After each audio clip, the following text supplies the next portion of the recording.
네, 오늘 제가 권해드릴 책은 이 사람 대 사람의 소통을 하는 데 필요한 일자 샌드의 센서티브라는 책을 처음으로 들고 나왔습니다. 이 책은 왜 나는 남들보다 민감할까라는 고민을 하시는 분들, 또 아니라면 내 주변에 그렇게 민감하고 까다롭고 예민한 사람이 있어서 어떻게 다뤄야 할지를 모르겠다는 그런 생각이 드시는 분들한테 적합한 그런 책이라는 생각이 듭니다. 자, 제가 이 책을 왜 골랐냐면요. 이 표지에 보면 민감함은 신이 주신 최고의 감각이다 라는 문구가 있었습니다. 그 문구를 보고 제가 바로 구입을 했죠. 가져왔어요. 왜냐하면 제가 겉보기와는 전혀 달리 아주 예민하고 민감한 사람이기 때문입니다. 사람들이 예민하고 까다롭고 민감한 사람을 대부분 꺼려하거나 좀 싫어하기 때문에 저는 또 특히 외향적으로 보이는 성격이라 늘 감추고 살았어요. 근데 속으로는 제가 그렇다는 걸 알고 있었고, 그래서 이 책을 보는 순간 이게 찬 사람 말이야, 예민함이 좋은 점이 있단 말이야, 그 생각에 바로 이 책을 가져오게 됐습니다. 그래서 그 후로 이제 이 책에 관한 내용들을 하나씩 보는데, 이 뒤에 맨 뒤에를 보면 사실은 자가 테스트가 있습니다. 자가 테스트 48개의 문항이 있는데 이 문항을 검사해 보니까 저는 영락없이 민감한 사람이에요. 근데 이것이 아니더라도 그냥 이 책을 앞에서부터 목차를 보다 보면 하나하나가 다 저에게 해당되는 말이었습니다. 완벽하려고 한다. 제가 모든 기준이 좀 높거든요. 완벽하려고 한다. 또 슬픔이나 죄책감 같은 그런 감정들에게 쉽게 빠져듭니다.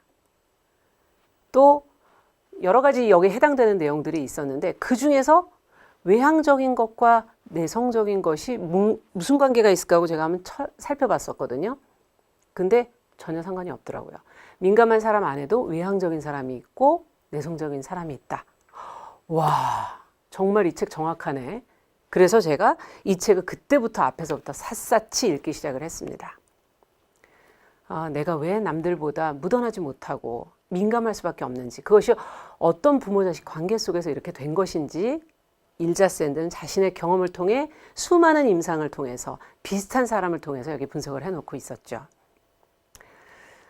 근데 무엇보다 이 민감한 사람들은 평소에는 아무 상관이 없어요. 그냥 감추고 잘 살 수 있는데 거리가 가깝게 들어오는 사람과 사람의 관계 속에서 조금씩 힘들어집니다. 특히 배우자와의 관계. 여기서는 더 이상 숨길 데가 없는 거죠. 그래서 배우자 중에 민감한 사람과 민감하지 않은 사람이 같이 살게 될 경우, 민감하지 않은 사람은 시간이 날 때마다 운전을 해서 사람들 많은 쇼핑센터를 간다든지 아니면 혼잡한 이벤트, 큰 이벤트 있는데 아이들 손을 잡고 가기를 좋아하죠. 근데 민감한 사람들은 그런 외부 자극에 굉장히 예민하기 때문에 힘들어요, 그런 게.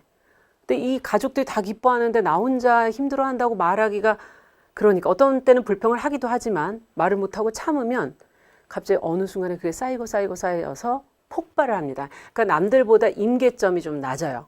그런 어떤 어수선한 거라든지 시끄러운 거라든지 그런 환경에 예민한 거죠.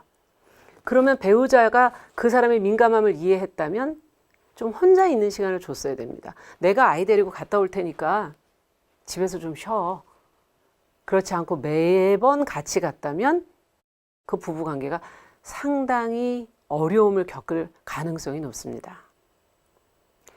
또 민감한 부모는 사실 상당히 아이를 키우는 데는 좋습니다. 어떤 부분에 좋냐면 예민하게 아이를 관찰할 수 있어요.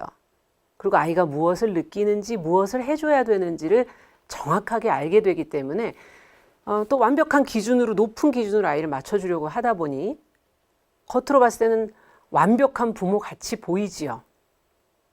그러나 아이라는 것은 부모에게 의지를 하고 계속 같이 있으려고 하기 때문에 부모 입장에서는, 민감한 부모는 특히 계속 같이 있는 게 힘겹습니다. 어느 순간 참고 참다가 또 그 임계점 빨리 폭발하기 때문에 훌쩍 뛰어넘어서 화가 나게 되는 거예요. 짜증이 나는 거죠, 일단. 그런 민감한 부모는 아이가 잠이 들었을 때라든가 친구를 같이 놀게 해줄 때 잠시 쉬어야 됩니다. 혼자서 모든 그것을, 안테나를 좀 끄고 불을 좀 꺼두고 조용히 혼자 있는 시간을 좀 가져야 돼요. 그렇다면 민감한 사람들에게 어떻게 대해야 될지가 느껴지시죠? 민감한 사람들은 혼자 좀 내버려 두는 시간이 필요합니다. 그 안테나를 모두 끄고 조용히 있을 수 있게 해줘야 되고요. 그만큼 또 민감한 사람들은 거리를 잘 사람들과의 관계 속에서 유지하는 걸 잘 하셔야 되지요. 그래서 또 민감한 사람, 타인들, 제3자하고의 관계에서는 어떤 것이 문제가 될 수 있냐면 타인들의 이야기에 쉽게 빠져듭니다. 상황을 잘 이해하고 공감을 잘하게 돼요. 그리고 이 얕은 가벼운 대화, 농담 아니면 무슨 잡담 이런 걸 잘 못해요. 그래서 쭉 얘기에 빠져드니까 주로 남의 아픈 이야기를 들어주는 그런 상담사 역할을 많이 하게 되는 거죠. 그러다 보면 에너지를 너무 많이 소진해서 탈진을 하게 됩니다. 모든 관계라는 게 깊은 소통과 가벼운 대화가 이렇게 같이 병행돼서 균형을 잡아야 되는데 하루 종일 하는 대화가 다 깊은 대화라면 너무 힘들어지는 겁니다. 에너지가 그냥 고갈이 되고 말죠. 그걸 잘 균형을 잡을 수 있도록 관계가 깊은 소통을 하는 관계, 가벼운 대화를 하는 관계를 잘 설정해 놓고 적당하게 유지를 할 줄 알아야지 무던해질 수가 있습니다. 짜증이 안 나고 화가 안 나고 까탈 부리지 않으면서 잘 지낼 수가 있는 것이죠. 관계 속에서의 거리, 그리고 혼자 안테나를 끄고 있을 수 있는 상황, 이런 걸 잘 만들어 놓으셔야 됩니다. 그래서 그런 것을 어떻게 할 수 있는지 굉장히 구체적인 내용들을 일자샌드 자체가 굉장히 민감하고 예민한 사람이기 때문에 이 뒤에 잘 적어 놓고 있고요.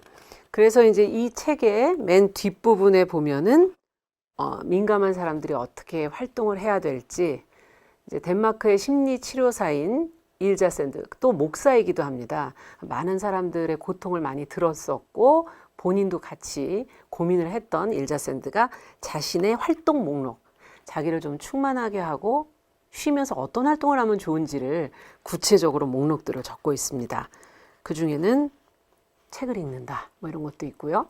그리고 또 타인에게 긍정적인 말을 해서 기분 좋게 이렇게 시간을 보낸다, 이런 내용도 있고요. 그 다음에 뭐 요가, 필라테스, 명상 이런 것들도 여기에 해당이 되고요. 자연에서 시간을 보내는 것도 아주 좋다고 되어 있습니다. 그리고 자신을 표현하는 글쓰기, 또 음악 활동, 미술 활동 같은 그런 예술 활동도 좋다고 되어 있습니다. 무엇보다 혼자서 조용히 자극을 받지 않고 있을 수 있는 그런 활동들을 적어 놓고 있는데요.